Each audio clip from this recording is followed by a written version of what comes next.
Hey, what's up, guys? It's Toast with ToastyTabletopGames, and today I've got another deck list type video for you guys.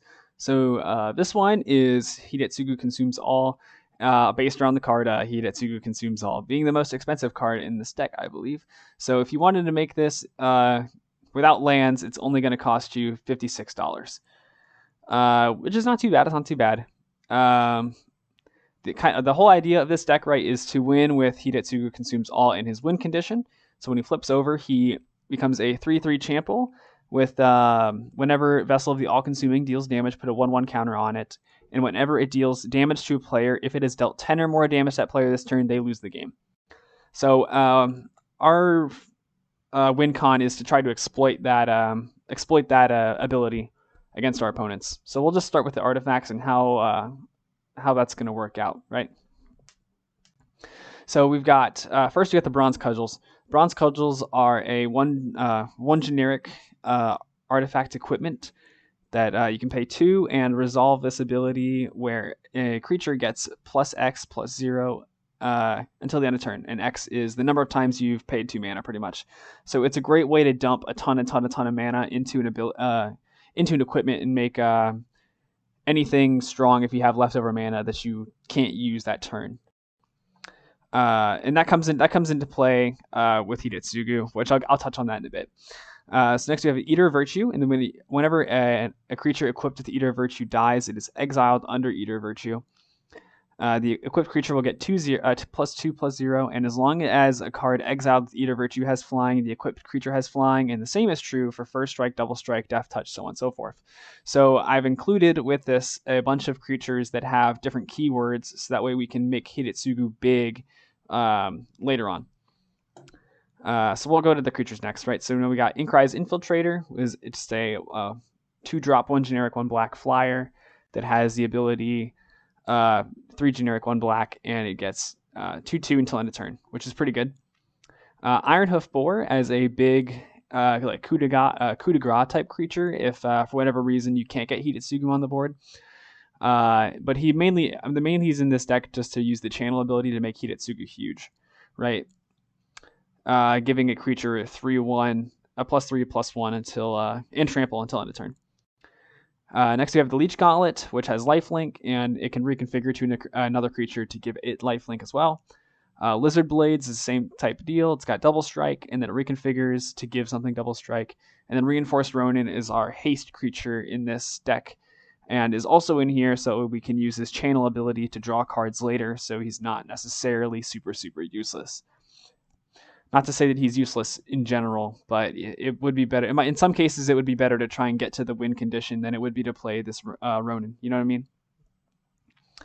So for our enchantments, we've got Gift of Wrath, which enchants a creature and gives that creature 2/2 in Menace, which is pretty decent. And when the Gift of Wrath leaves the battlefield, it creates a 2/2 red spirit token with Menace. So you have a little bit of a value there. You make a creature big, and then if for whatever reason that card gets hit with removal, you still get something out of it. So it's not too bad. And then the centerpiece of this deck, we have Hidetsugu Consumes All, right? So Chapter 1, it destroys each non-land permanent with mana value 1 or less, which includes these and the Reinforced Ronin. So that's why there's multiple copies, multiple copies for a reason. So you could wait until you have Hidetsugu onto the battlefield. You do what you got to do. Bronze Cudgels it doesn't really matter if it's on the battlefield the whole time or not. Eater Virtue kind of gets most of its value from being on the battlefield for a while.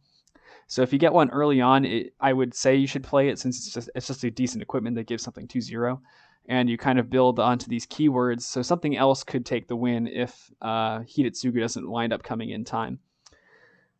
At Chapter 2, exiles all graveyards, which is fine. Doesn't really matter. And then Chapter 3, it flips over, right? And then it becomes this big nasty creature on the back here, who we would like to equip with the Eater of Virtue with a couple different keywords on it, if possible.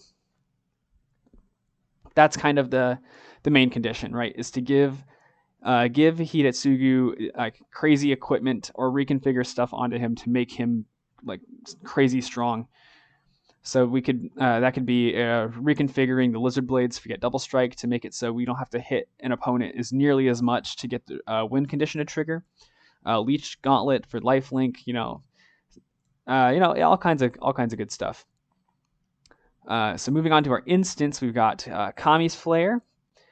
Kami's Flare is like just a slightly more expensive shock, but does a little bit more damage and has an extra trigger to it where it deals 2 damage to the permanent's controller if you control a modified creature. So you can use this card in a couple different ways in this deck, right? So you can use this creature to you can use this instant to obviously as removal to get rid of creatures on the other side of the board, or you could use it to kill your own creatures to trigger Eater of Virtue, right? So you get Eater of Virtue, you get something under it, whatever. I'm not saying that you should, but you could use it that way if you really, really, really needed to. It's always nice to consider options. Next we have Reckoner's Bargain, which is a little kind of helps this deck with draw power. It's 1 generic, 1 black. You sacrifice an artifact or creature to cast it, and then you gain life equal to the mana value of that sacrifice permanent and draw 2 cards. So you have a little card advantage, and it kind of helps break through the land and stuff in this deck, which we're not running very much of, mind you, but that has a lot more to do with the fact that a lot of things have a lower mana curve in this deck. It's on average, everything in this deck should cost like 2 or 3, So down our last instant, we have You Are Already Dead. I don't think I need to explain why it's in there. It's good removal, costs practically nothing, and you break even on the card advantage with that. Right, I think it's just a good staple black card and will be until this set comes out of rotation. And then we just have our regular lands, which you can obviously change to your preference. Feel free to change anything to your preference, really. But I've been playing this deck for the last little while. It's become my new main deck, and I've replaced my Oni-Call Anvil with this deck since I had made the Anvil one when I didn't have nearly as much of this set. So I didn't quite have everything that I was looking for. But this I feel like it does way better and is a little more interesting than token spam. But that's kind of it for this one, So remember that we have a Neon Dynasty set booster box opening at 25 subscribers. So be sure to subscribe if you want to see that.